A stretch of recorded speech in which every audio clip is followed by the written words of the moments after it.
Papa Dudut.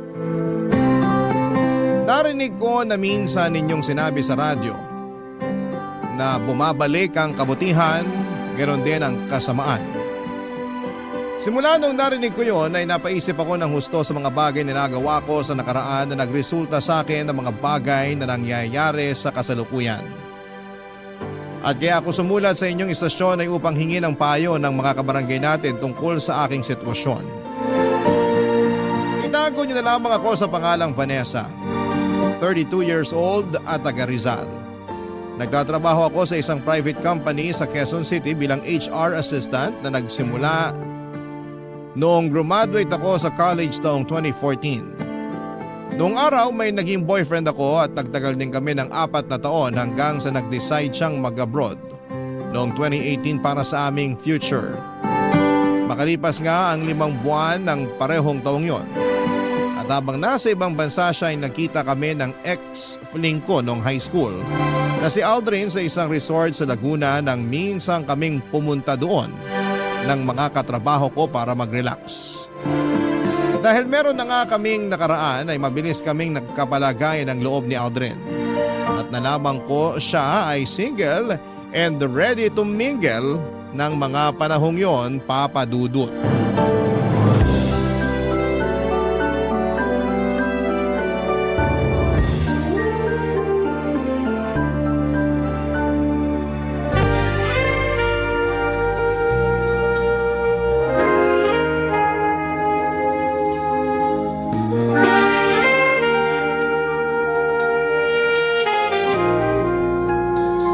Grabe, hindi ko akalain na magaling ka pala sa kama. Siyempre hindi mo talaga akalain. Kasi hindi mo pa naman ako naikama nung high school tayo eh. Hindi pa rin naman ako nun marunong. Parang totoy pa ako eh. Hindi pa pala sa lagay na yun? Oo, Eh bakit ang babaero mo na? Kung kani-kaninong babae na didikit ang pangalan mo. ganun talaga pag gwapings at malakas ang dating. Yabang. Pero hindi naman pala marunong humalik. Uy, marunong naman. Sabagay, galing mo nga kanina eh. Gusto mo isang round pa? Mamaya na. Pagod pa ako, pahinga muna tayo. Grabe no, ang tagal na rin simula nung huli tayo nagkita. Pagkakatanda ko, high school graduation natin yun. Huli kitang nakita na parang may inaabangan sa gate ng eskwelahan natin nung dumaan kami nila mama at papa palabas. Nilingon pa nga kita pagkalampas namin sa'yo. Kaya lang ang bilis mo namang nawala. May sa maligno ka ba? Sobra ka naman. Pero hindi ko na maalala yun ah. Baka humina ng memory mo. Siguro nga. Magkasing edad lang naman tayo. Joke lang. Pero tagal na rin kasi. Oo nga, pero hayaan mo na. Mahalaga nagkita ulit tayo. Tama. Eh, kumusta pala yung trabaho mo dun sa call center? Parang nabanggit mo nung nakaraan na magre-resign ka na. Natuloy ba? Hindi eh. Kasi naisip ko magde-December na. Sayang yung 13-month pay. Siguro sa susunod na taon na lang. Ikaw talaga, mautak ka rin eh. Alam mo yan, HR ka eh. Oo. Pero naniniwala naman ako na hindi mo aalisan yung kumpanya mo kung matino sila sa mga tauhan nila. Oo, tsaka pwede rin naman na gusto lang namin mag-improve sa mga career namin o sumubok ng ibang bagay. Bakit? May naiisip ka ba na bagong career? Wala pa nga eh. Pero tsaka na yun, di pa naman ako aalis sa trabaho. Oh, eh ikaw ba? Anong ako? Hindi ako naghahanap ng bagong career, just for you to know. Alam ko naman. Pero yung itatanong ko talaga anong plano mo ngayon sa boyfriend mo? Hanggang kailan mo siya planong lokohin? Yun nga eh. Pagkatapos nung nangyari sa atin, parang bigla akong nakonsensya. Ibig mong sabihin gusto mo nang tigilan yung ginagawa nating panloloko sa kanya? Hindi. Yung gusto kong tigilan yung relasyon namin kasi... Kasi wala na rin naman yung patutunguhan. Malayo siya sa akin. Pakiramdam ko mag-isa ako. Mahirap pala yung ganito. Yung bang sa cellphone lang kayo nag-uusap, tapos madalas sandali lang kasi iba oras dun sa kanila. Ilang buwan na nga ba siya dun? 5. Pero kahit na, kung noong mga una hanggang 3 buwan nakakapagtiis pa ako sa setup namin, pwes na mga sumunod, narealize ko na hindi ko pala talaga kaya yung LDR. Para ako mababaliw, lalo na nasanay ako na malapit lang kami sa isa't isa sa loob ng 4 na taon ng relasyon namin. Kaya hindi mo ako masisisi na nagawa ko sa kanya tong panluloko ko. Hindi naman kita sinisisi. Gusto ko lang malaman mo na masaya ako kasi nagkita ulit tayo at naging close. Tsaka kung magiging single ka na, naisip ko, pwede tayo magsimula ulit, lalo single rin naman ako. Talaga? Totoo ba yan? Oo naman. Totoong totoo.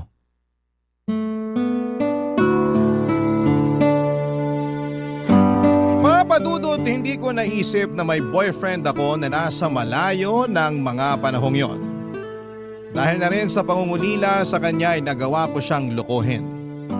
Doon ko nga na-realize na hindi ko pala talaga kaya ang long distance relationship. Kaya nung una pa lamang ay hindi na ako sang-ayon sa plano ng boyfriend ko na pag-iibang bansa. Although nangako naman siya sa akin na pasusunod rin ako doon, alanganin pa rin ako dahil ayokong mapalayo sa pamilya ko rito sa Pilipinas. Kaya nga nang bumalik sa buhay ko si Aldrin ay naramdaman ko na hindi na ako nag-iisa. Pagkatapos ng gabing may nangyari sa amin kinabukasan ay nakipaghiwalay na ako sa boyfriend ko. Oo, masakit sa akin lalo na noong narinig ko siyang umiiyak at nagmamakaawa sa cellphone na huwag kong tapusin ang lahat sa amin. At sa totoo lang ay natameme pa nga ako noong tinanong niya kung ano raw bang nagawa niyang pagkakamali. Sa huling pagkakataon ay sinabi ko sa kanya na nag-cheat ako at nakonsensya kaya gusto ko nang makipagkalas. Kahit masakit ay tinanggap niya sa akin ang desisyon at pinalaya ako. Hindi nga nagtagal ay naging kami ni Aldrin at doon na naulit nagsimula ang mga pinakamasayang araw ng buhay ko. Mabilis na nagdaan ang 5 taon at sakto sa aming anniversary ay meron akong sorpresa sa boyfriend ko.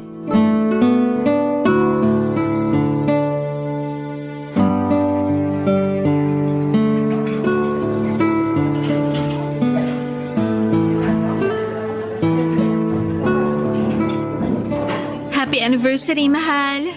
Happy anniversary din. Grabe, hanggang ngayon hindi pa rin ako makapaniwala na 5 years na tayo. Ang bilis ng panahon, parang kailan lang. Oo nga eh. Ang dami nating pinagdaanan. Pero yung di ko talaga malilimutan nung nag-pandemic. Daig pa natin yung nag-LDR nun. Kasi literal na ilang buwan din tayong di nagkita dahil bawal lumabas. Kaya nga, mahirap din sa part ko. Kasi na-stuck ako sa condo unit na nirerentahan namin ng mga katrabaho ko na malapit sa office. Kaya sobrang bilib ako sa'yo, mahal. Kinaya mo. Naalala ko nun sinabi mo parang di mo kaya makipag-LDR. Oo, pero lahat naman tayo apektado ng pandemic nun. Alam nga naman mag-inarti ako. Swerte lang talaga ng ibang couple kasi na-lockdown sila na magkasama. Sa tono mo parang gusto mo na tayong ma-lockdown ng magkasama. Oo, at mukhang mangyayari na yon dahil may sorpresa ako sa'yo. Ano yan? Sorpresa nga, di ba? Parang bigla kong kinabahan. Normal lang yan, pero kalmahan mo lang. Pag nalaman mo kung ano yung surprise ko, siguradong matutuwa ka. Sige nga, ano ba yon? Teka, kunin ko lang sa bag ko. Alam ko nandito lang yun eh. Ah, ito. Saan? Pero pikit ka muna. Kailangan pa ba yon? Oo, para may thrill. Ikaw talaga? Dami mong alam? Siyempre. So ano na? Pumikit ka na. Ito na, pipikit na. Kailangan ko rin bang magbilang ng 1, 2, 3? Pwede rin naman. Yan, nilagay ko na sa harap mo. Dilat ka na. Sige. Ano yan? Surprise! Magiging tatay ka na! Hala, totoo ba to? Hindi ka nagbibiro, mahal? Bakit naman ako magbibiro? Siyempre, totoo yan. Nung nakaraang araw pa talaga yan. Kanina, bago ako pumunta dito sa restaurant para sa anniversary dinner natin, dumaan muna ako sa OB para magpa-check up. Tapos confirm. Gusto mo makita ultrasound ng baby natin? Oo naman, sige. Patingin ako. Sige. Kunin ko lang sa bag. Ah, ito oh. Tignan mo yung sonogram ko. Yan yung baby natin. Oo nga. Magiging tatay na nga ako. Masaya ka ba? Tinatanong pa ba yan? Siyempre masayang masaya ako. Sa sobrang saya ko parang gusto kong sumigaw. Yan naman yung wag mong gagawin. Kasi baka kalad ka rin tayo ng guard palabas. Mukha pa naman masungit si Manong. Oo nga. Pero joke lang naman yun. Masaya lang talaga ako. Ako rin naman eh. Kabado nung una kasi wala akong idea sa pagbubuntis. Pero alam kong kakayanin ko naman dahil kasama kita. Hindi ko mawawala sa tabi ko, di ba? Oo, hindi ako mawawala sa tabi niyo na magiging baby natin. Thank you. I love you, mahal. I love you too, mahal. Salamat sa napakagandang regalo mo.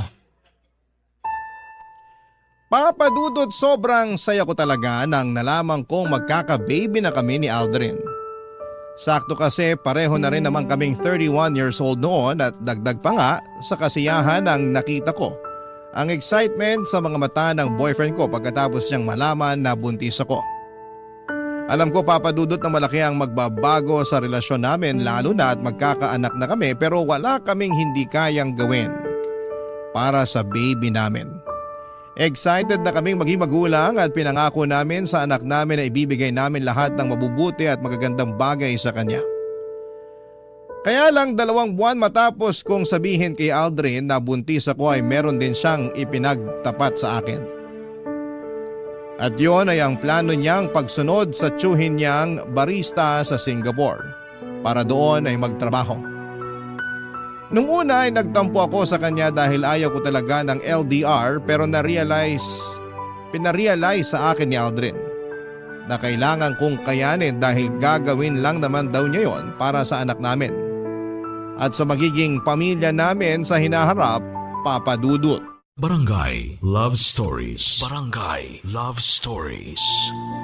Papa Dudut, ginawa ko naman ang lahat ng makakaya ko para hindi kainin ang matinding lungkot habang nandito ako sa Pilipinas at nasa Singapore si Aldrin. 4 na buwan na noon ang tiyan ko nang umalis siya bago siya tulungang sumampa sa eroplano ay nangako sa akin ng boyfriend ko na lagi kaming mag-uusap sa cellphone para hindi ko raw maramdaman na malayo kami sa isa't isa. Naniwala at nagtiwala ako sa kanya dahil alam ko na para rin naman sa baby namin ang pag-iibang bansa niya. Oo, kahit ayoko ng LDR ay sinantabi ko ang sarili kong kapakanan para sa anak namin. Maayos naman ang unang 3 buwan namin ni Aldrin bilang LDR couple. Challenging lalo, paano namin pinagkakasya sa ilang minuto ang lahat-lahat na mga nangyari sa araw namin sa aming kwentuhan. Pero sa tulong ng mga kaibigan ko na matagal na rin sa ganong setup ay nakakuha ko ng tip kung paano mapapanatili ang init at saya ng relasyon namin. Kaya lang nung nag-4 na buwan na si Aldrin sa Singapore ay napansin ko na dumalang ng pakikipag-communicate niya sa akin. Bagay na hindi ko na kinatutuwa, Papa Dudut.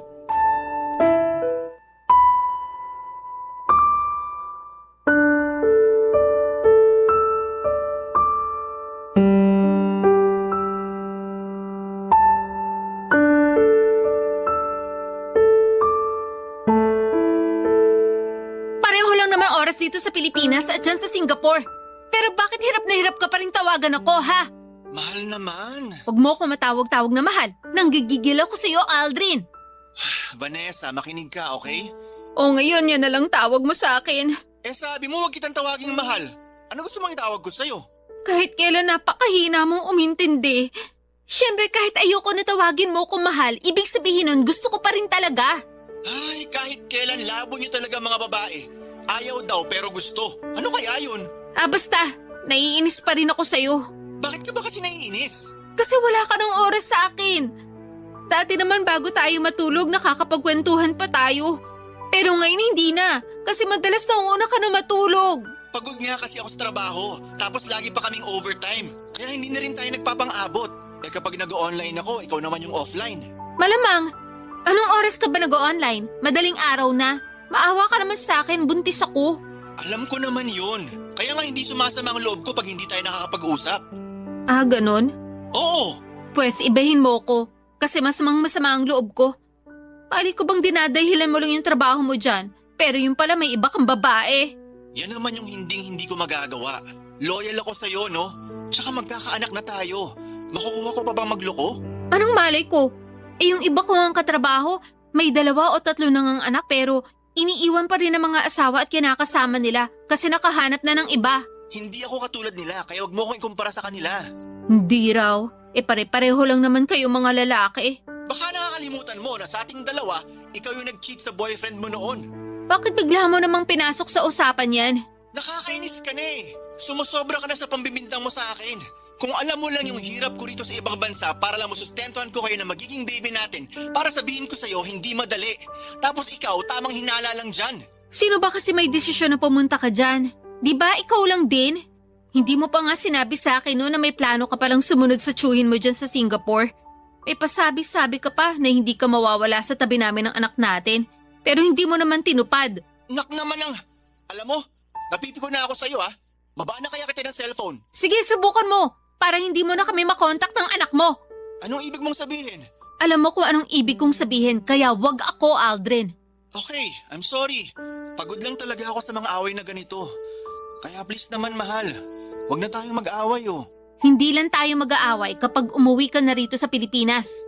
Ano? Sabi ko, umuwi ka na dito sa Pilipinas. Walong buwan na tong tiyan ko. Manong plano mo? Manganganak ako nang wala ka sa tabi ko? Pero hindi ba tapos yung kontrata ko rito? Sayang naman mga ginastos ni Tito para lang makapunta ako rito sa Singapore. Wala akong pakialam. Mamili ka. Magstay ka dyan o hindi mo na kami makikita ng anak mo kahit kailan. Ano? Sagot! Papa Dudut, hindi niyo ako masisisi kung gano'n na lamang ang nararamdaman ko ng mga panahong yon. 8 buwan na akong buntis, sa susunod na buwan ay manganganak na ako. Sa loob ng 4 na buwan ay emosyonal ako dahil malayo sa akin si Aldrin, tapos ay nawalan pa siya ng oras sa akin dahil sa pagiging abala niya sa trabaho. Praning din ako na baka niloloko na pala niya ako at dinadahilan lamang niya ang kanyang trabaho doon. At kahit na pinabulaanan niya yon ay hindi ako naniwala sa kanya. Sabihin niyo nang takot din ako sa sarili kong multo mula sa panlolokong ginawa ko noon sa ex-boyfriend ko. Dahil sa pananakot ko kay Aldrin na hindi ko ipapakita sa kanya ang anak namin. Kapag hindi pa siya umuwi ng Pilipinas ay walang nagawa ang boyfriend ko kundi ang pagbigyan ng gusto ko. Bumalik siya ng bansa kahit na masama ang loob niya sa akin. 2 linggo bago ko manganak ay nag-decide kaming magrenta ng apartment malapit sa pinagtatrabahuhan namin sa Quezon City. Kaya lang nung nanganak na ako, na-CS ako at noong nakalabas na ako sa ospital ay nahirapan kaming mag-adjust sa panibago naming buhay kasama ang baby namin. Doon na kami nag-usap at nagkasundo na uuwi muna kami ng anak namin sa bahay ng parents ko na nasa Morong Rizal. Nag-offer din kasi ng tulong ang mama ko sa pagbabantay sa akin at sa baby namin, lalo't bawal pa akong magkikilos dahil operada ako. Pero hindi namin siya makakasama doon dahil masakip ang bahay namin at marami kaming nakatira doon. Kaya si Aldrin ay uuwi na lang din muna sa kanila sa Fairview at dadalaw na lamang sa amin sa Morong. Nagbalik call center agent na rin siya para may ibang tustos sa amin. Mabilis na lumipas ang 3 buwan. Masasabi ko na unti-unti na akong nakaka-recover mula sa panganganak. Makakabalik rin ako sa trabaho pero habang sinusulit ko pa ang maternity leave ko ay si Aldrin muna ang sumusuporta sa aming mag-ina at siya rin ang paruot pa rito sa bahay namin para bumisita.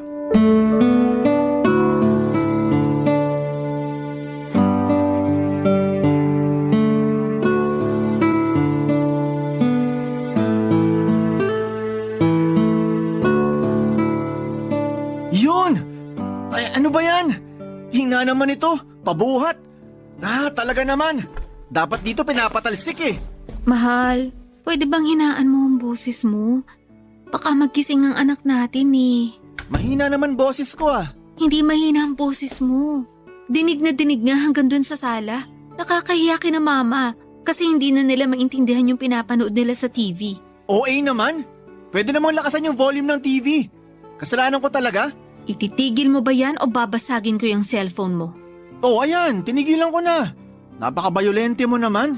Bayolente na kung bayolente. Pero hirap mo kasing pakiusapan. Buti na lang tulog mantika ang anak natin kasi hindi madaling magising sa ingay mo. Ako na lang ba talaga nakikita mo sa pamamahay na to? Ako na lang ba yung maingay?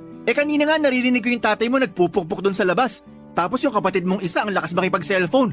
Abot dito sa kwarto yung ingay ng chismisan nila. Pwede ba wag mo silang ikumpara sa'yo? Alam nga naman magreklamo ako.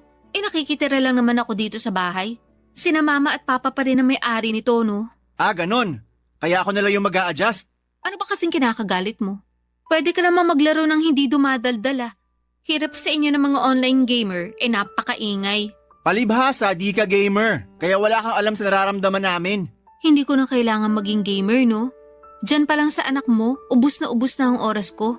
Ni hindi na nga ako makapagsuklay ng buhok o makapaligo man lang pag hindi hawak ni mama yung baby natin. Tapos makukuha mo pa maglaro katulad ng ginagawa mo? Wala namang masama sa paglalaro ko ah. Wala nga, pero... pero ilugar mo naman. Huwag naman sa tuwing nandito ka sa bahay para dalawin kami ng anak mo. Kasi nakakainis na eh. Ano namang nakakainis doon? Hirap sa'yo, masyado mong pinapansin lahat. Papansinin ko talaga kasi wala ka ng oras sa amin ng anak mo. Lagi ka nalang naglalaro sa cellphone mo tuwing nandito ka sa bahay. Buti sana kung mahaba yung oras na nilalagi mo rito, hindi naman. Maya-maya uuwi ka na rin, tapos hindi pa tayo nakakapag-bonding. Ano ba kasing bonding ang gusto mo? Gusto mo na bang sundan na agad natin yung anak natin? Siyempre hindi, bastos ka. Anong bastos doon? Tingin mo sa akin yun lang yung habol ko sa'yo? Malay ko. Sabi mo kasi wala na tayong bonding eh. Oo, pero hindi yun ang sinasabi ko. Wala ka namang sinasabi kung ano, kaya malamang maiisip ko yun. Tsaka bakit ngayon ka pa naging conservative? May anak na tayo. 5 taon na rin tayo magkarelasyon. Mag-6 na taon na nga eh. Kahit na. Sana man lang, naisip mo na bagong panganak ako. Ni hindi pa nga naghihilom na maayos yung tahi ko tapos naiisip mo na talaga yung bagay na yun? Kung ikaw kaya yung magbuntis at manganak nang malaman mo yung hirap naming mga babae. Sorry na. Surihin mong mukha mo. Mahal naman eh. Buisit, naaalibadbaran ako sa pagmumukha mo.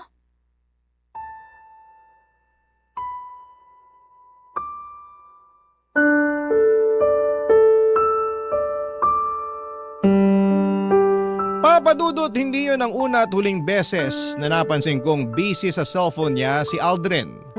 Naglalaro lang naman daw siya at wala naman daw masama doon. Kaya nga hinayaan ko na lamang siya pero pinagsasabihan ko siya kapag pakiramdam ko na doon na lamang nauubos ang oras at atensyon niya imbes na sa amin ang anak niya. Mabuti sana kung hindi limitado yung nilalagi niya sa bahay namin. Sa huli kahit na nagkakairingan kami ni Aldrin ay hindi pa rin naman siya nanalo sa akin. Sa totoo lang, simula na magka-baby kami ni Aldrin, naging priority ko na talaga ang aming anak. Iba na kasi talaga kapag naging nanay ka. Yung dating mahalaga sa iyo ay mawawalan ng saysay. Dahil anak mo na lamang yung pinakamahalaga sa buhay mo. Isa na nga doon yung relasyon namin ni Aldrin Papadudut. Lalo kong dati praning ako na baka maghanap siya ng iba pag hindi ko siya nabantayan ng husto. Pero nung nagkaanak kami ay ayoko nang mangunsimi sa bagay na yon dahil nadodoble lang ang pagod ko. Barangay Love Stories. Barangay Love Stories.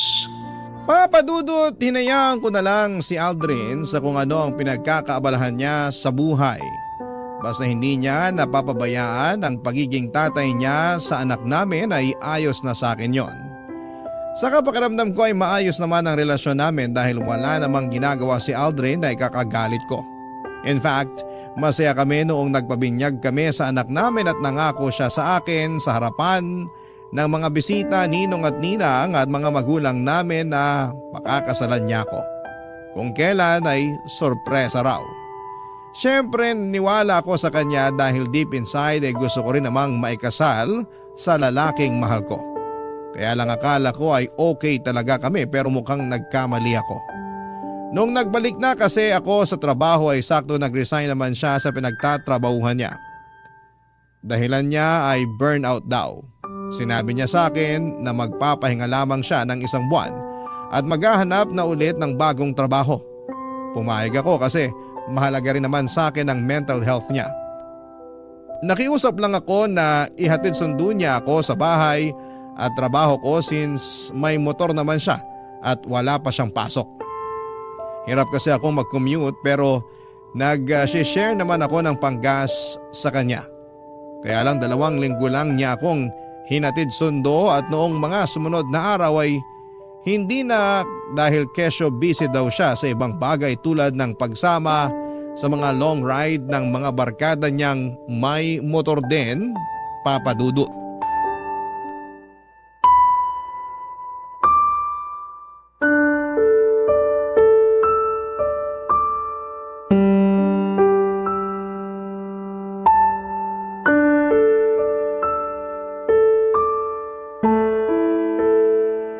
Mag-usap nga tayo, Aldrin. Nag-uusap na tayo. Huwag mo nga akong pilosopahin. Seryoso ako. Seryoso rin naman ako ah. Sabi mo mag-uusap tayo. O ayan, nag-uusap na tayo. Tsaka pwede ba? Kung aawayin mo ko, wag mo na lang din akong kausapin. Wala ako sa mood makipagtalo. Pagod ako. At ikaw pa talaga yung wala sa mood? Kumusta naman ako? Tsaka ano yun? Pagod ka? Wala ka namang ibang ginagawa kundi makipag-long ride sa mga barkada mo. Huwag mong sabihin na dun ka napapagod. Oo, dun nga. Wow, kapal naman talaga ng pagmumukha mo. Bakit ba kasi? Napapansin ko panay sama mo sa mga barkada mo magmotor. Imbis na ihatid sundo ako sa trabaho. Lagi mong dahilan pagod ka. At hanggang dito ba naman sa pagpunta mo sa bahay, yan pa rin nirarason mo? Yun nga kasi yung totoo. Tsaka sorry na kung hindi na kita nihahatid sundo. Babawi na lang ako sa'yo. Wala ka nang babawian kasi ayoko na. Kung pagod ka, mas pagod ako. Anong ibig mong sabihin? Kung umasta ka, akala mo kung sino kang walang anak? Hindi pa lang tayo magkasama sa iisang bubong pero hindi ibig sabihin hindi mo na kami responsibilidad. Kaya naisip ko tuloy, what if maghiwalay na lang tayo? Mahal naman. Huwag mo naman sabihin yan oh. Ayoko maghiwalay tayo. Ayoko rin naman pero pagod na ako. Pagod na ako sa trabaho, pagod pa ako sa biyahe, at mas pagod pa ako sa pag-aalaga sa anak natin pag uwi rito sa bahay. Oo, tinutulungan ako ni Mama. Siyempre nakakahiya naman na palaging siya yung nag-aalaga imbis na ikaw. Dahil ikaw yung tatay, di ba? Oo, pero wala akong alam sa pag-aalaga ng bata. Baka pag ako yung nag-alaga sa baby natin eh. Ano? Wala kang alam? Oo. Anong alam mo? Maglaro ng online game? Mag-long ride kasama mga barkada mo? Ayos ka rin, no? Buhay binata talaga. Sana all. Nagre-relax lang naman ako. Nag-unwind. Di ba sabi ko burnout ako sa trabaho? Burnout na rin ako sa trabaho ko. Pero hindi ko magawang umalis dahil iniisip ko yung baby natin. Pero ikaw? Grabe! Bilib din ako sa'yo. Sinabi mo lang sa akin na nag-resign ka na nung last day mo na sa trabaho. Sigurado kasi ako natututulan mo yung pagre-resign ko kung sinabi ko ng mas maaga. Buti alam mo. Ayoko na kasing maging ahente. Pagod na ako. Ilang taon din na yun at yun lang yung ginagawa ko. Kaya nga masaya ako nung nakapag-Singapore ako. Pakiramdam ko may bagong opportunity na nagbukas para sa akin. Kaya lang bigla mo naman akong pinauwi rito sa Pinas. Hanggang ngayon ba naman, sinisisi mo pa rin ako sa pag-uwi mo? Oo, nagalit sa akin yung tito ko. Sinayang ko raw yung opportunity dahil nakinig ako sa'yo. Kaya nga nakikipaghiwalay na ako sa'yo ngayon para magawa mo na yung gusto mo. Total mas masaya ka naman sa ibang bansa habang malayo sa amin ng anak mo eh. O di kaya dyan sa mga barkada mo, doon ka na. Umalis ka na sa pamamahay namin at sa buhay namin ng anak ko. Papa Dudut, maiksi na ang pasensya ko pero lalo pang umiksi sa mga baluktot na katuwiran ni Aldrin. Para sa akin wala na siyang karapatang umastang binata dahil may anak na kami. At hindi porke hindi kami nakatira sa isang bubong ay gagawin na niyang excuse ang mga bagay na yon. Nakuha niya pa talaga na magpakasarap samantalang ako nagpapakahirap sa pagkayod para sa amin kahit na operada ako. Parang ang unfair naman noon kaya nga hinamong ko na lamang siya ng hiwalayan. Bagay na hindi naman niya pinatulan. Nakiusap siya sa akin na ayusin pa rin daw namin at sa huli pumayag naman ako. Pagkatapos ng pag-uusap namin yon, nakala ko ay titino na si Aldrin pero lalo pa siyang lumala. Hindi nga nagtagal ay may nakarating sa aking balita na may regular siyang inaangkas na babae sa motor niya habang naglo-long ride. Nagalit ako sa boyfriend ko at pinaamin ko siya. Nag-deny pa ang mokong pero sa huli sinabi niyang nagugustuhan na niya yung naturang babae. Kinumpara niya pa nga ako doon sa babaeng yon, bagay na ikinagulo ng isip ko. Ang kapal ng mukha niya. Akala ko ay ayos lamang kami pero nagkamali ako. Yun na rin ang naging hudyat para tuluyang ko nang tapusin ang aming relasyon at makipagkalas sa kanya. Makalipas nga ang 2 linggo ay nalaman ko na mag-on na sila ng babae niya. Grabe ang gigil ko ng mga panahong yon, lalo na kinukonsinti lang din pala siya ng mga magulang at pamilya niya. Hindi nagtagal ay nagkasundo kami na mag-co-parenting na lamang sa anak namin. Pero isang araw ay may nalaman ako sa mama ko. Noong minsang dinalaw ni Aldrin ang aming anak sa bahay, Papa Dudut.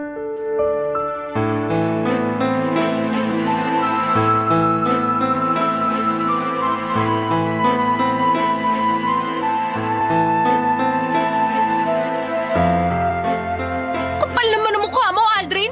Tumawag ka lang ba para sabihin sa akin yan? Oo, kasi yun naman ang totoo. Aga-aga! Ano na naman bang kasalanan ko sa'yo? Malaki! Nalaman ko lang naman na sinama mo pala yung babae mo rito sa bahay namin kahapon. Oh, ano naman sa'yo ngayon? Anong sa akin ngayon? Tanga ka ba talaga? Bakit mo yung ginawa, ha? Gusto raw niya makilala yung anak natin, kaya sinama ko siya sa bahay. Mabait naman yun, mahilig sa bata. Wala akong pakialam kung mabait siya o mahilig sa bata. Sa susunod na isama mo pa yung babae mo sa bahay namin, hindi mo na pwede makita yung anak natin. Bakit naman? Wala naman kaming ginagawang masama ah. Ayoko lang na mapalapit yung anak ko sa kung sino mang karelasyon mo. Dahil ano na lang sasabihin ng ibang tao, sige nga. Sa lagay mas inaalala mo pa sasabihin ng iba? Oo. Tsaka ayoko na hawak-hawakan ng bago mo yung anak ko. Wala ka na ba talagang respeto sa akin? Kasi kung meron, ipapaalam mo sa akin na pupunta kayong dalawa sa bahay. Kaso hindi eh. Basta-basta ka na lang pumunta doon kasama yung babaeng yun. Tandaan mo, ako pa rin ang nanay ng anak natin. Hindi naman niya inaangkin yung pagiging nanay sa anak natin. Malamang ikaw pa rin talaga yung nanay. Hindi raw inaangkin pero masyado siyang epal. Sandali nga. Nagsiselos ka ba? At bakit naman ako magsiselos? Mabuti na yung nagkakalinawan tayo. Ipapaalala ko lang sa'yo na tapos na tayo. Ikaw pa nga yung nakipaghiwalay sa akin kaya wala kang karapatan na magselos dyan. Hindi ako nagsiselos. Bakit ko pagseselosan yung babae mo? Malas nga niya. Kasi siya naman yung susunod na mangungunsumi sa'yo. Ay, hirap sa'yo, wala kang bilib sa akin. Buti pa yung girlfriend ko, proud na proud sa akin. Paano ako magiging proud sa'yo? Diskarte mo, bulok. Tsaka pwede ba? Wag na wag mo akong makumpara-kumpara sa malanding babaeng yan. Tandaan mo na malaki ang kasalanan niyo sa akin. Lalo ka na, Aldrin. Kaya wag kang umasta na akala mo ikaw ang biktima rito. At sinong biktima rito? Ikaw? Baka nakakalimutan mo. Kung cheater ako, cheater ka rin. Kaya wala kang karapatan na magsalita ng ganyan. Niwala sa ating dalawa yung malinis. Pareho lang tayong manloloko rito. Kung iinsultahin mo lang ako, mabuti pa wag na wag ka nang pumunta sa bahay. Hindi mo na pwede makita ang anak natin. Wala kang kwentang tatay! Vanessa naman, pag-usapan muna natin to. Tapos na tayo, di ba? Kaya wala na tayong dapat pag-usapan pa. Please, wag mong ilayo sa akin yung anak ko. Pangako, hindi ko na isasama sa bahay niyo yung girlfriend ko. Dapat lang. Dahil malapit ko na kayong pagbuhuli na dalawa. Papa Dudut, binabaan ko na o nang tawag si Aldrin noong panahon na yon dahil parang sasabog na ang dibdib ko sa sama ng loob. Ang kapal kasi ng mukha niyang ilapit ang anak ko sa babae niya na siyang dahilan kung bakit nasira ang pamilya namin. Kaya nga bago ko pa totohanin ang banta ko sa kanya na hindi ko na ipapakita ang anak namin sa kanya, ay nagkasundo kami ni Aldrin na hindi na niya dadalhin sa bahay ang bago niyang girlfriend. Pinagbawalan ko rin siya na pumunta sa amin pag wala ako para makasigurado ako na hindi niya kukunin sa akin ang anak ko. Praning na kung praning pero ayokong mawala sa akin ang bata. Kung tatanungin ninyo ako kung kumusta ang puso ko ay masasabi kong naninibugho ako o nagsiselo sa babaeng ipinalit sa akin ni Aldrin. Pero hindi ko yon pinapahalata sa dati kong boyfriend dahil ayokong magmukhang mahina sa harapan niya. Abot langit ang galit ko sa kanila lalo na sa tatay ng anak ko dahil hindi na niya ako nirespeto nang pumatol siya sa ibang babae samantalang may anak na kami. Sa kasalukuyan ay focus ako sa anak ko at sa pagpapalaki sa kanya. Si Aldrin naman ay dumalang na ang pagbisita sa bata pero hindi ko na masyadong inalam kung bakit. Bahala na siya sa buhay niya. Ayoko ng problema kaya okay lang na nawala na siya sa buhay ko. Pero napaisip tuloy ako. Karma ko na yata ito kasi nagloko ako noon sa dati kong karelasyon. Kung oo, totoo nga na bumabalik ang kabutihan, pati na rin ang kasamaan. Hanggang dito na lamang po ang sulat ko at sana'y mapili po ninyong i-ere sa inyong programang Barangay Love Stories. God bless po Papa Dudut and more power sa inyong programa. Ang inyong forever kapuso at kabarangay, Vanessa. Dear Papa Dudut, lahat naman siguro tayo ay deserve ng second chance. Lalo na kung pinagsisihan na natin ang mga kasalanan natin. Yun kasi ang paniniwala ko lalo ngayon na humihiling ako ng ikalawang pagkakataon sa dati kong kinakasama na si Arnie.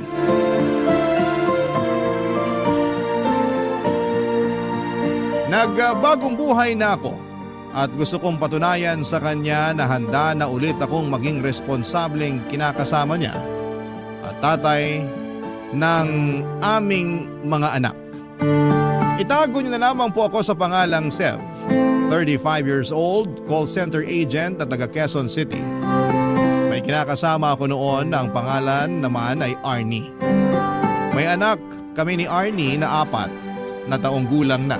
Pero nito lang January 2024 ay nakipaghiwalay ako sa kanya sa kadahilanang nawala na ako ng gana sa aming relasyon. Hindi na siya yung babaeng nakikita ko na gusto ko pang makasama sa pagtanda.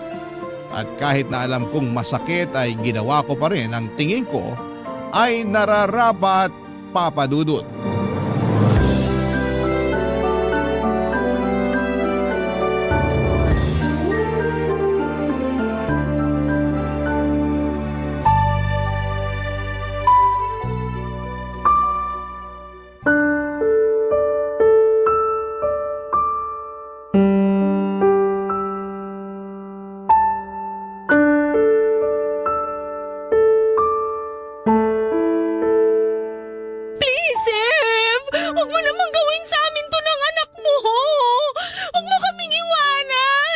Hirap naman kasi sa'yo, hindi ka makaintindi.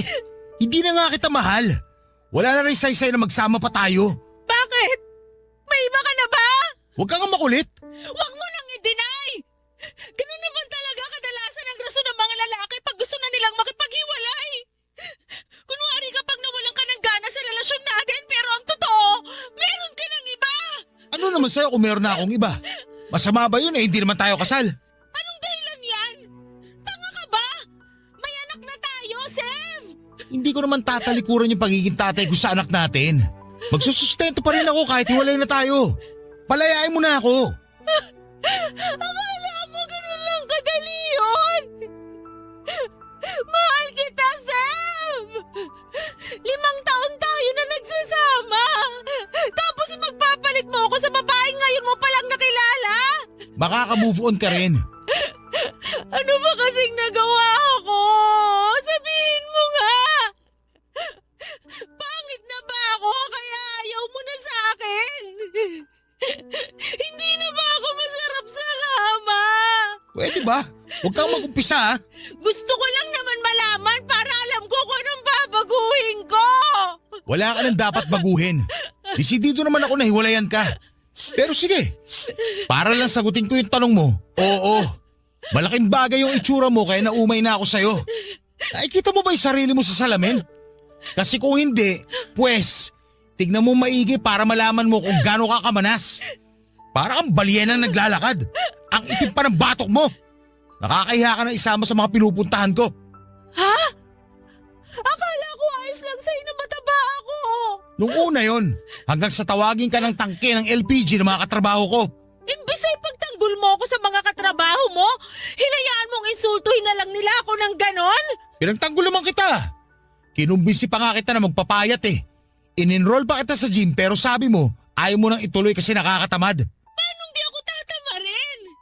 Abala na ako sa pag-aalaga sa anak natin at pag-aasikaso sa'yo. Mabuti sana kung nag-aalala ka sa kalusugan ko eh. Pero mukhang mas nag-aalala ka sa sasabihin ng ibang tao sa'yo. Oo, mas inaalala ko yun kasi nakakahiya. Sinimulan na rin nila akong tuksoin kaya doon ako nawala ng gana sa'yo. Kaya ka naghanap ng mas sexy sa akin, yun ba? Oo! Sexy siya at mas maganda sa'yo. Napakawalang iya mo! Buo na talaga yung desisyon ko. Gusto ko nang makipaghiwalay sa'yo. Swerte mo nga eh. Sa itsura mong yan, hindi ko na pinatagal yung panloloko sa'yo. Kapal ang mukha mo! Buisit ka. Tingnan mo, nagdugo tuloy yung labi ko dahil sa sampal mo. Kulang pa yan kumpara sa ginawa at mga sinabi mo sa akin! Ayan! Ayan pa yung isang ayaw ko sa'yo. Masyado kang bayolente at taklesa. Sige lang, pagpatuloy mo lang yan. Mas lalo ko na talagang naiisip na tama ang desisyon ko na makapaghiwalay sa'yo. Tandaan mo na kapag umalis ka sa pamamahay na to, wala ka nang babalikan! Hindi na kita tatanggapin uli sa buhay ko! Kahit magmakaawa ka pa at umiyak ng dugo! Tigas naman ang mukha mo na isipin na babalik pa ako sa'yo. Ikaw ang kahit na umiyak ng dugo, hindi pa rin magbabagong isip ko. Iiwan na talaga kita. Ayoko na makisama sa mga tulad mo na mukhang ulikba. Papa Dudut, hindi ko naman talaga gustong insultuhin si Arnie dahil kahit papaano ay minahal ko naman siya sa loob ng 5 taon naming pagsasama. Kaya lang ay masyado siyang desperadong alamin ang dahilan kung bakit ayaw ko na sa kanya. Bagay na medyo nagpainit sa ulo ko kaya nasabi ko ang katotohanan. Hindi ko rin maintindihan kung gaano ba kahirap tanggapin na ayaw ko na siyang makasama. Pasalamat nga siya, handa pa rin akong magsustento sa anak namin. Nauwi kami sa matinding pagtatalo noong araw na umalis na ako sa nirerentahan naming apartment. Sobrang saya ko ng mga panahong yon dahil nakalaya na ako sa relasyon namin. Pagkatapos, mabilis kong pinuntahan ang sinasabing babae ni Arnie na si Leia. Kasama ko sa call center. Ang totoo ay tama naman lahat ng mga sinabi ni Arnie. Malaking dahilan ng paghiwalay namin ay noong nagkagusto na ako kay Leia. Nagsimula lang namang kaming magka-developan around December 2023. Pero matagal-tagal na ako nanlalamig sa relasyon namin ni Arnie dahil nga unti-unti nang nawala yung dati niyang ganda. Kesa patagalin ko pa ang panloloko ko ay nagpakatotoo na ako sa nararamdaman ko kaya nauwi na kami sa hiwalayan. Noong nagsimula na kami magsama ni Leia sa isang bubong ay wala na akong narinig na kahit na ano kay Arnie. Oo, nagsusustento pa rin ako para sa anak namin at pinapadala ko na lamang yung pera. Pero pinagbawalan ako ni Leia na makipagkita sa anak ko. Bagay na pinagbigyan ko naman kasi mahal na mahal ko na siya.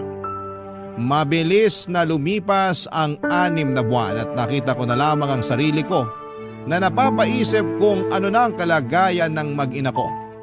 Huling balita ko ay umalis sila ng anak namin sa apartment na nirerentahan namin at umuwi sa nanay niya na taga Marikina.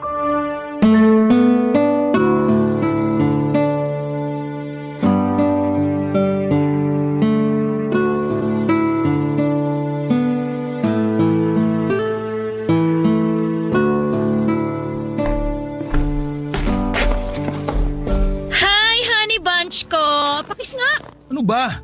Sungit naman, kiss lang eh. Mamaya na, naiirita ako. O bakit ka naman naiirita? Paano? Ang init-init tapos dikit ka ng dikit. Eh di sana binuksan mo yung aircon kesa nagrereklamo ka dyan na mainit. Sira yung aircon. Hindi gumagana kaya naka-electric fan lang ako. Ay, oo nga pala. Hindi ko pa napapapunta yung technician na gagawa ng aircon natin. Lagi kasi nawawala sa isip ko lalo day shift ako. Wala naman ako rito sa apartment natin. O anong gusto mo sabihin? Na porket night shift ako na yung magpapapunta sa technician na gagawa ng aircon. Bakit hindi? Ikaw yun nandito. Unahin ko pang bantayan yung gagawa kaysa sa tulog ko. Ay nako, kahit kailan talaga hindi ka maaasahan sa mga bagay dito sa bahay. Matagal mo ng kontak yung nag-ayos ng aircon. Kaya ikaw na ang masikaso nun. Oo na. Sige, pag sinipag ako, pero sa ngayon, tiyagain mo na lang muna yung electric fan. Ano pa nga ba? Basta huwag ka lang dumikit sa akin. Naalibadbaran ako. Magbabangayan na lang ba tayo ngayong rest day natin? Kasi kung oo, mabuti pa pumunta na lang ako sa mall para manood ng sine. At least doon may aircon. Malamig. Bahala ka sa buhay mo. Basta dito lang ako sa bahay. Kanina ko ba napapansin nakasubsub ka dyan sa cellphone mo ah? Ano ba pinagkakaabalahan mo? Patingin nga. Uy! Akin na. Ano ba? Wala lang to. Sa ubo nga inaagaw phone ko. Teka, ano yan ha? Profile ba yan ni Arnie? Bakit ini-stalk mo yung ex mo ha? Ano naman ngayon? Anong ngayon? Bakit mo nga siya ini-stalk ha? Wala lang. Pwede ba? Wag mo akong gawing tanga. Sa palagay mo maniniwala ako sa sagot mo? Wala naman talaga eh. Masyado ka lang praning. Sino bang hindi mapapraning? Sige nga. Ano malay ko? Mamaya nag-uusap na pala ulit kayo. Ang advance mo naman mag-isip. Tsaka hindi na active sa social media si Arnie. Ini-stalk ko lang siya para makita yung mga ina-upload yung picture ng anak namin. Bakit? Namimiss mo na yung anak nyo? Oo! Ilang buwan ko na rin kasi hindi nakikita yung anak ko. Di ba pinagbawalan mo ako na makita siya? Kaya malamang namimiss ko na siya. Oh, sinunod kita ha. Hindi ko kinikita ang anak ko. Baka naman magalit ka pa na tinitignan ko picture niya. Pasensya ka na ha. Takot lang naman ako na baka may feelings ka pa kay Arnie. Tapos magkabalikan kayo pag pinayagan kita makipagkita sa anak mo. Bakit mo naman naisip eh, ikaw nga yung mahal ko. Hirap sa'yo, lagi kang praning eh. Hindi mo ako masisisi no? Nagawa mo ang iwanan yung mag-ina mo eh. Paano na lang ako, di ba? Baka nakakalimutan mo. Iniwanan ko sila ng dahil sa'yo. Hindi ko nakakalimutan yon. Pero ayoko lang na gawin mo rin sa akin yon. Sa totoo lang, parang malapit na kitang iwan.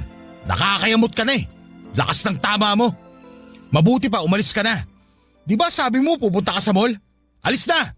Ayoko munang makita yung pagmumukha mo dito. Papa Dudut, hindi totoo na may feelings pa ako kay Arnie katulad ng binibintang sa akin ni Leia. Praning lamang siya, bagay na kinakainis ko ng mga panahong yon. Kaya nauwi kami sa pagtatalo.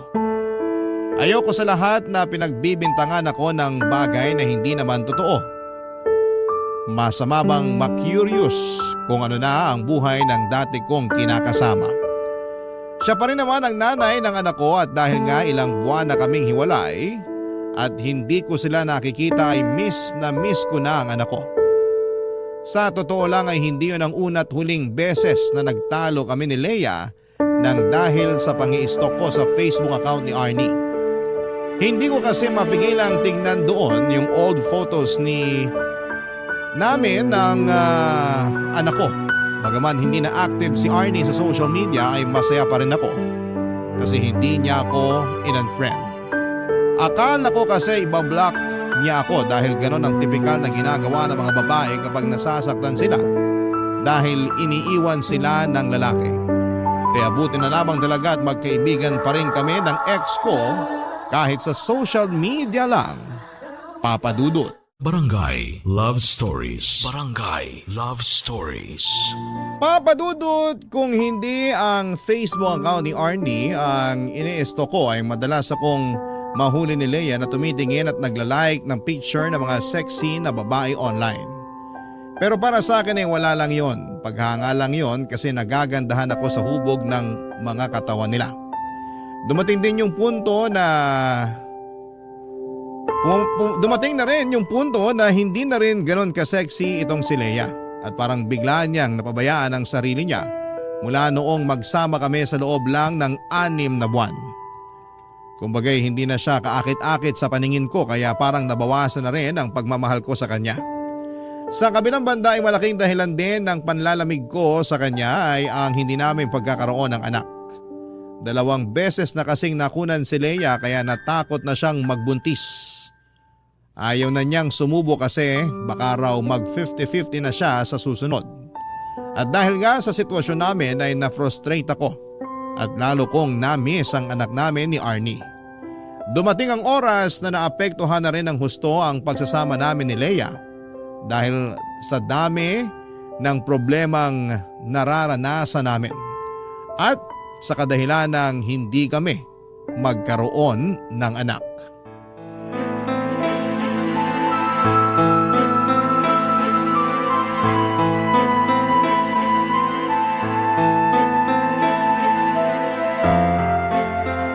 Beste namang buhay to. Sef, ano ba? Bakit mo ba binabasag yung mga plato? Nagtatanong ka pa talaga? Naiinis ako. Ikaw pa yung naiinis dyan eh pinayagan na nga kita makipag-inuman sa mga katrabaho mo. Tapos mag-uwi mo magwawala ka? Ayos ka rin talaga ha? Wala kang pakialam kung gusto ko magbasag. Sa naiinis ako eh. Bakit ka ba naiinis? Kasi inggit na inggit ako doon sa katrabaho ko. Piruin mo, kinuha ba naman akong ninong na anak niya? Nung nakita ko yung baby, sobrang cute. Ang sarap buhatin at yakapin. Bigla ako tuloy na miss yung anak ko na hanggang ngayon, hindi ko pa rin nakikita kasi ayaw mong puntahan ko. Hindi pa ba sapat na nagsusustento ka sa anak niyo ni Arnie? Bakit kailangan mo pang puntahan yung bata? At saka kahit na gusto mong makita yung anak mo, ang tanong, papayag ba yung nanay niya? Makikiusap ako. Pakikiusapan ko si Arnie na payagan ako makita yung anak namin. Hindi niya pwede ipagkait yung bata sa akin. Miss na miss ko na yan ako. Kumalma ka na, Sev! Ano ba? Alam mo, kasalanan mo lahat to eh. Ha? Anong kasalanan ko? Bakit naging kasalanan ko? Kung binigyan mo lang sana ako ng anak, di sana hindi ako naiingit sa katrabaho ko. Hindi ko rin sana namimiss yung anak ko kay Arnie. Kung makapagsalita ka, parang ginusto ko na makunan ako ah. 2 beses ko namang sinubukan na magbuntis para mabigyan ka lang ng anak. Pero ayaw talaga eh! Nang dahil lang doon, sumuko ka na. Sana sinubukan lang natin na sinubukan. Ang dali lang sa'yo na itapon sa akin yung sisi. Hindi kasi ikaw yung nakukunan. Hindi ikaw yung nagbubuntis. So natatakot na ako. Sef, hindi mo ba nararamdaman yung takot ko? Baka mamatay ako pag pinilit natin na magkaanak tayo. Yun din naman ang sinabi ng OB eh. Diba? Yung pinuntahan natin na OB yun na sinabi sa atin. Hindi ka ba nakikinig? O sadyang lutang ka lang palagi? Basta ang alam ko, ayaw mo na subukan natin kasi duwag ka. Hindi ako duwag! Kahit ano pang sabihin mo, duwag ka pa rin. Yung ibang babae, gagawin lahat mabigyan lang ng anak yung mga kinakasama nila. Pero ikaw, 2 beses lang nakunan, sumuko ka na. Ano bang tingin mo sa akin? Paanakan mo lang? Ayos ah, parang ikaw pa yung galit na humihingi ako ng anak. Marami namang paraan para magkaanak tayo. Pwedeng tayong mag-ampon. Ampunin mo yung mukha mo! Huwag kasing sarado yung utak mo, Sev. Maraming bata sa ampunan na nangangailangan ng kalinga ng isang magulang. Wala akong pakialam sa mga yon. Maghintay sila nang aampo sa kanila. Ayoko na hindi sila galing sa akin. Alam mo, namumuro ka na talaga eh. Dahil lang ayaw mo na ulit subukang mabuntis. Gusto mo na ngayon mag-ampon? Ang kitid ng utak mo! Ikaw ang makitid ang utak! At sumasagot ka pang hayop ka, ha? Sige! Sige! Subukan mo saktan ako na may kalagyan ka sa barangay! Akala mo kung sino ka? Napakakapal ng mukha mo!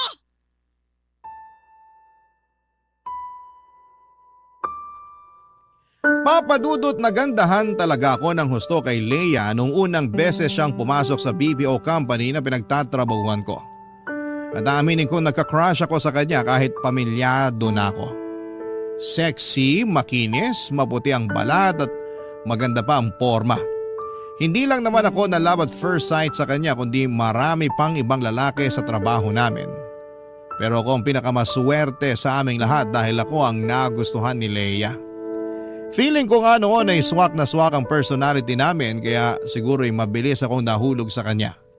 Siya lang ang nakikita ko ng mga panahon na yon kaya nagawa kong talikuran ang pamilya namin ni Arnie. Kaya lang dahil hindi niya ako magawang bigyan ng anak ay unti-unti akong nawala ng amor sa kanya. Tapos mas nakilala ko na rin ang ugali niya na may pagkataklesa at palaban. Mga bagay na ayoko sa isang babae. Sa huli kahit na anong galit ni Leia sa kagustuhan kong makipagkita sa anak namin ni Arnie ay wala na siyang nagawa pa. Siya na lang ang sumuko dahil lagi kong ipinamumukha sa kanya na kung binigyan niya lamang sana ako ng anak ay magiging isang buo at masayang pamilya kami. Mabuti na lamang talaga at meron pa rin akong anak sa dati kong kinakasama. Hindi pa rin nawawala sa akin ang pagiging tatay ko. At nung pumayag si Arnie na makapag-bonding kami ng anak ko sa kondisyon na ako ang pupunta sa bahay nila ay ganoon na lamang ang saya at galak sa puso ko. Kaya lang ay may mga pagkakataon pa rin na hindi yon naiintindihan ni Leia, Papa Dudut.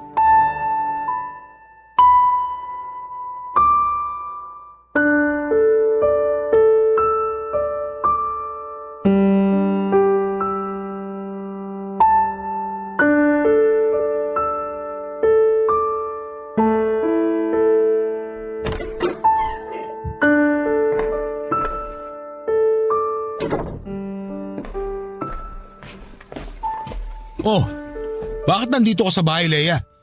Akala ko may pasok ka. Paano ako makakapasok? Masama ang pakiramdam ko. Tapos, akala ko uuwi ka kagad pagka-out mo sa trabaho. Pero anong oras na Inaabot ka na ng hapon sa labas. Nakauwi na ako. Huwag ka na magalit. Paano hindi ako magagalit? Nakikinig ka ba? May sakit ako. Inaasahan kita na umuwi kagad pagka-out mo para asikasuhin ako. Nakadaan ka ba sa butika? Bakit ako dadaan sa butika? Sev, nag-text ako sa'yo kanina na ibili mo ako ng gamot. Huwag mo sabihin hindi mo ako naibili. Nako, hindi nga. Pasensya na, hindi ko nabasa text mo. Naubos baterya ng phone ko Ayan na naman tayo Ginagawa mo na naman akong tanga sa mga katwiran mo. Nagsasabi ako ng totoo. Wala nga baterya phone ko. Bakit hindi ka nag-charge sa opisina nyo? Saan ka ba kasi nanggaling? Sa school ng anak ko. Ano? Sa school ng anak mo? Ano naman ang ginawa mo doon? May play kasi sila. Nung huling beses na nagkita kami, sinabihan niya ako na pumunta raw ako sa school nila para manood. Kaya pumunta ako kanina. Bakit hindi ka tumanggi? Mas priority mo pa yan? Sigurado naman ako nandun si Arnie para manood. Nandun nga. Pero paano ko tatanggihan yung anak ko Gusto ko rin naman siya mapanood sa play nila. Eto na naman po kami. Bata lang yon. Wala pa yung muwang sa mundo. Pakialam ba niya kung mapanood mo siya o hindi? Ang sabihin mo, gusto mo lang talagang pumunta kasi nandun si Arnie. Wala namang kinalaman si Arnie dito. Huwag mo na idama yung tao. Paano hindi ko siya idadamay? Lagi mo nalang pinapasama yung loob ko. Nakuha mo akong tiisin para na manood ng walang kwentang play ng anak mo. Habang nandito ako, masama yung pakiramdam. Nandun ka nakikipagharutan kay Arnie. Manahimik ka! Ano pinagsasabi mo? Kasalanan mo kung mas lalo sumama yung pakiramdam mo. Kung ano-ano kasi pumapasok sa kokote mo. Ako pa talagang may kasalanan? Ikaw nga ito ko umasa, parang walang pakialam sa akin Nagkabali ka na ba kayo ni Arnie, ha? Kaya binabaliwala mo ako ngayon? Ayan ka na naman Tinitiwang ka na naman. Kahit sinong babae, titiwangin sa mga pinaggagawa mo! Wala akong ginagawang masama. Pumunta lang ako sa school ng anak ko para suportahan siya sa play niya. Pati ba naman yung minamasama mo? Kung ano-ano pa sinasabi mo na kesyo priority ko na yung anak ko kaysa sa'yo. Malamang, anak ko yun Pangalawa ka lang sa kanya. Ganon! Huli pala ako sa mga priority mo. Wala ka talagang kwenta, Sev! Wala ka na talagang ginawang matino! Ginagampanan ko lang yung pagiging mabuting ama ko sa anak namin ni Arnie. Hindi ba matino yun? Bakit ba hindi mo yun maintindihan? Oo nga pala. Wala ka pala kasing anak. Ano? Anong sabi mo? Sabi ko, wala kang anak kaya hindi mo alam yung pakiramdam na maging isang magulang. Tapos, nakikipagkompetensya ka pa sa atensyon sa anak ko. Mas bata ka pa mag-isip sa kanya Ang kapal ng mukha mo! Bakit? Nasasaktan ka? Wala akong pakialam. Ikaw naman nagdesisyon na ayaw mo na magkaanak tayo. Kaya ito yung resulta ng desisyon mo.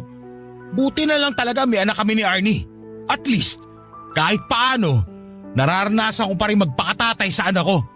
Di tulad mo, inutil na yung matris mo. Umalis ka sa harapan ko, bastos ka! Ayoko na makita yung pagmumukha mo! Lalo mong pinasasama yung pakiramdam ko! Alis talaga ako! Bahala ka sa buhay mo! Kita mong wala pa akong tulog! Tapos, sasabayan mo pa ako ng kaartihan mo! Papadudod sa loob ng 6 na buwan ay sinabi sa akin ni Arnie na napatawad na niya ako dahil hindi naman ako naging pabayang tatay sa anak namin. Na-realize din daw niya ang mga pagkukulang niya sa akin kaya nawalan na lamang ako ng amor sa kanya noon. Pumayag siya na mag-co-parenting kami alang-alang sa anak namin, bagay na ikinatuwa ko ng husto. Kaya lang ay mas lalo yung kinainit ng ulo ni Leia. Pero pinanindigan ko ang kagustuhan kong magpakatatay sa anak namin ni Arnie kahit na palagi nagagalit sa akin si Leia. Doon ako nagsimulang maglihim sa kanya kapag umaalis ako at pumupunta sa bahay ng anak ng dati kong kinakasama. Kahit naramdam kong galit pa rin sa akin ang mga magulang ni Arnie, hindi naman nila ako pinagsalitaan ng masama sa harapan ng anak namin. Meron silang pagkokontrol kaya hindi na ako masyadong naiilang na pumunta sa kanila para dalawin ang anak ko. Samantalang si Arnie naman ay may trabaho na sa Ortigas at napansin ko, Papa Dudut, na malaki na ang pinagbago ng itsura at pananamit niya. Barangay Love Stories. Barangay Love Stories. Papadudot, dahil po sa madalas naming pagtatalo ni Leia at pakiramdam ko na hindi niya ako naiintindihan sa mga desisyon ko, ay unti-unti nang nagkaroon ng lamat ang aming pagsasama. Madalas nga ay nagkikwento ko pa yon kay Arnie at pinapayuhan niya ako na huwag ko na raw gawin kay Leia yung bagay na ginawa ko sa kanila noon ng aming anak. Doon ako tinalaban ng hiya at konsensya, kaya imbes na makinig sa payo niya, naisip ko na sana'y hindi ko na lamang sinira ang pamilyang meron kami noon. Ilang gabi ko ring inisip kung ano ba talaga ang gusto ko mangyari sa buhay ko. Kung ipagpapatuloy ko pa ba ang pakikisama kay Leia o makikipaghiwalay na lamang ako. Sa huli nag-decide ako na gawin ang sa palagay ko ay tama at nararapat. At yun nga ay ang tapusin na ang relasyon namin ni Leia. Bagay na hindi niya na-appreciate at dahilan kung bakit sobra siyang naggalit sa akin noon, Papa Dudut.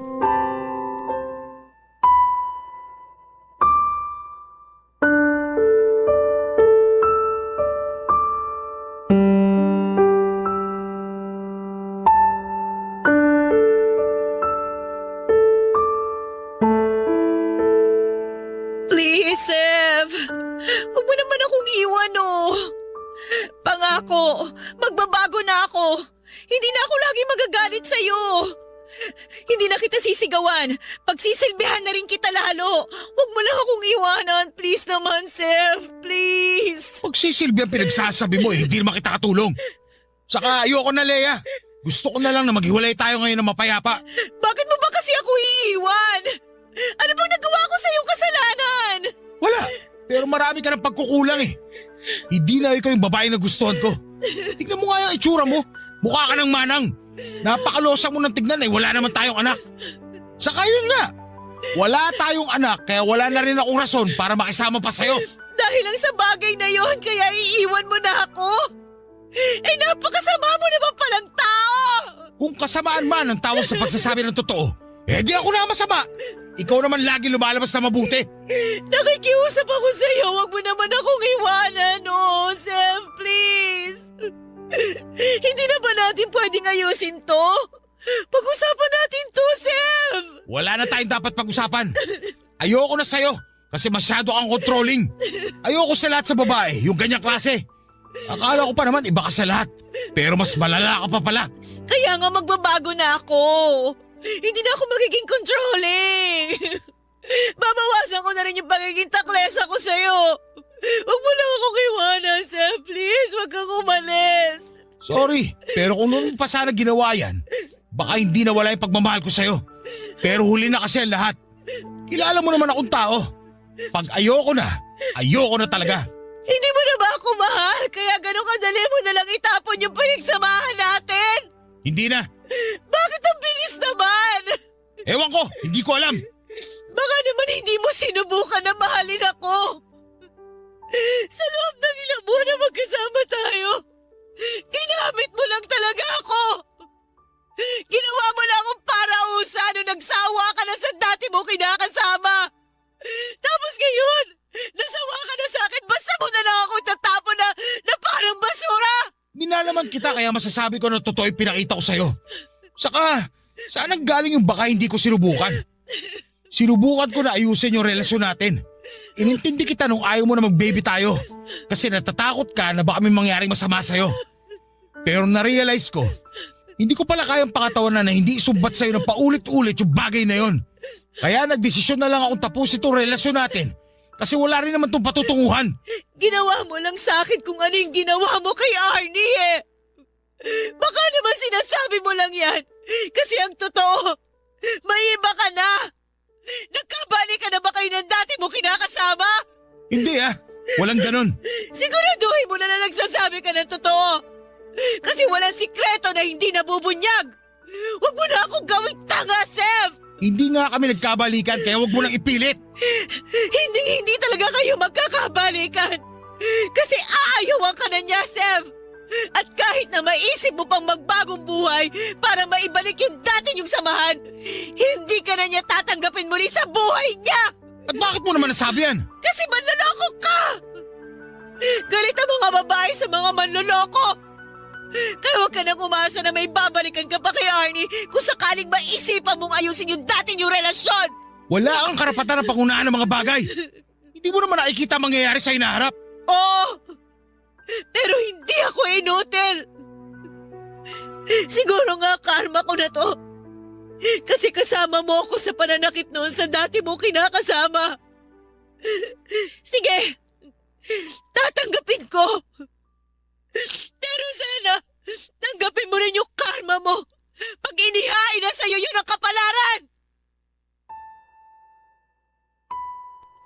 Papadudot, masaya ako na nakawala na ako sa relasyon namin ni Leia ng walang responsibilidad. Naisip ko na baka hindi talaga kami para sa isa't isa kaya hindi kami nabiyayaan na magkaroon ng anak. Pagkalis ko sa apartment namin ni Leia ay tumuloy ako sa bahay ng pinsang ko na nasa Cubao. Tapos ay tinext ko si Arnie at sinabi ko sa kanya na tinapos ko na ang relasyon namin ni Leia. Nakatulugan ko na lamang ang paghihintay sa reply niya pero wala naman siyang naging sagot. Kinabukasan, nag-decide ako na bisitahin sila ng anak namin sa Marikina. Bago ako pumunta doon ay dumaan muna ako sa isang flower shop para bilhan ng mga paborito niyang bulaklak si Arnie. Dumaan din ako sa bilihan ng donut para naman sa anak namin. Pusturang-pustura ako at nakaporma pa ang buhok ko ng mga panahong yon. Excited ako na makita ni Arnie pero pagdating ko sa bahay nila ay wala raw doon ang dati kong kinakasama. Nakipagbanding muna ako sa anak namin at pagkalipas ng 2 oras ay nakita ko si Arnie na hinatid ng isang lalaki na hindi pamilyar sa akin ang pagmumukha. Agad ko itong kinompronta at nagpakilala ako kung sino ako sa buhay ni Arnie. Nalaman ko na katrabaho niya pala yon at manliligaw pa, Papadudot.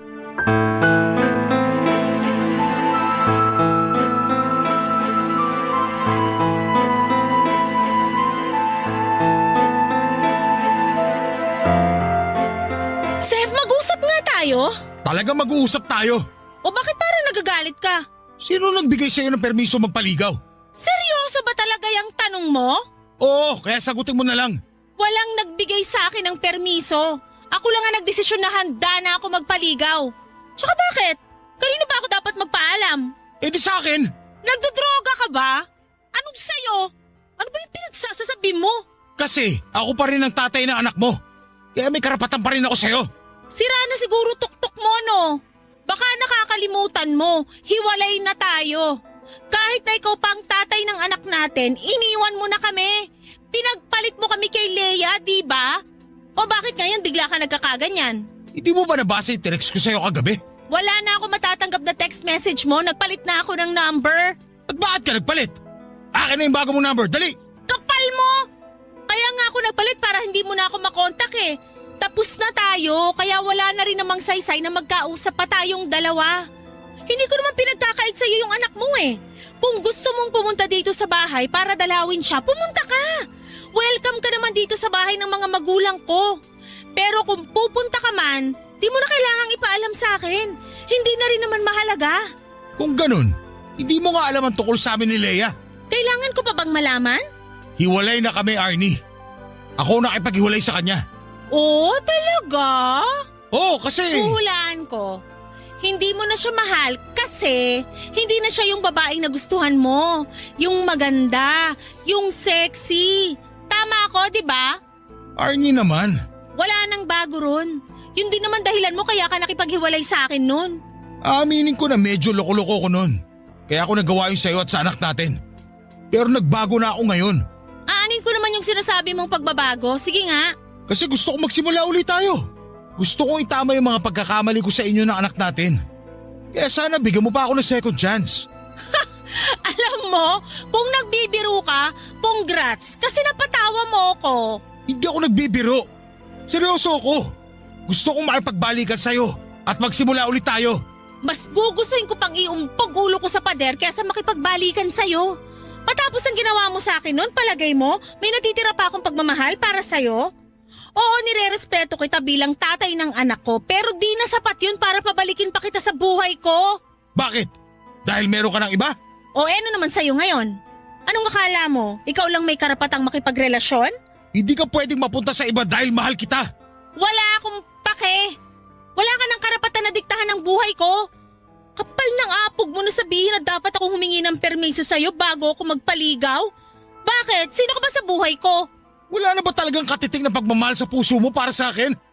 Wala na ba talaga akong pag-asa sa'yo, Arnie? Walang-wala na. Matagal nang wala. Sinabi ko sa'yo no na pag iniwan mo ko, wala ka nang babalikan. Kaya ano pang inaasahan mo? Mula nung araw na umalis ka, inumpisahan ko nang alisin ka sa sistema ko. Kahit na masakit, kahit na paulit-ulit kong naririnig sa isip ko yung mga sinabi mong pang-iinsulto sa akin. Lahat ng pang-aalipusta mo sa pagkatao ko, lahat yon kinaya ko. Wala ka na nga narinig sa akin pagkatapos nun, di ba? Hinayaan ko na kayo ni Leia na magsama kasi baka ako lang naman talaga ang hadlang sa love story niyong dalawa. Hindi ko na kasalanan kung naghiwalay kayo kasi siguro karma niyo yun dahil pareho kayong manloloko. Arnie naman, huwag ka naman ganyan sa akin. Ikaw ang wag gumanyan-ganyan sa akin dahil pag ako nainis, baka tanggalan na kita ng karapatan sa anak ko. Kaya maayos-ayos ka, Sev. Huwag mo na akong pakialaman sa buhay ko. Nag-uumpisa na uli ako maging masaya. Mag-focus ka na lang sa sarili mo. Huwag na huwag kang papalya sa pagsusustento sa anak ko. Naku, Sev, sinasabi ko sa'yo. Tsaka tigil-tigilan mo na yung kakadrama mo, di bagay sa'yo. Mukha kang tanga. Papadudot na pahiya talaga ako ng husto ng gabing yon kaya umalis na lamang ako sa bahay nila. Pero habang nag-aabang ako ng masasakyan ay hindi ko na napigilang maiyak dahil sobrang sakit ng mga sinabi niya sa akin. Para kung sinaksak ng milyong patalim sa dibdib at kulang na lamang, ay hilingin ko na sana'y masagasaan na lamang ako ng mga panahong yon. Alam ko naman na nagkasala ako kay Arnie pero sobrang sakit palang karma na makita siyang masaya sa piling ng iba. Sa ngayon, papadudod ay ayoko pa ring sukuan si Arnie. Gusto ko siyang ligawan katulad nung unang beses ako nagkagusto sa kanya. Gusto kong patunayan papadudod sa dati kong kinakasama na nagbagong buhay na ako. Lahat naman ng tao ay deserve ang second chance, hindi ba? Kaya naniniwala ako na deserve ko rin yon. Maraming salamat po Papa Dudut sakaling mapili po ninyong i-area ang storya ng buhay ko sa Barangay Love Stories. Hanggang dito na lamang po ang sulat ko and God bless sa inyong lahat. At salamat po in advance ng inyong forever kapuso at kabarangay, Sev.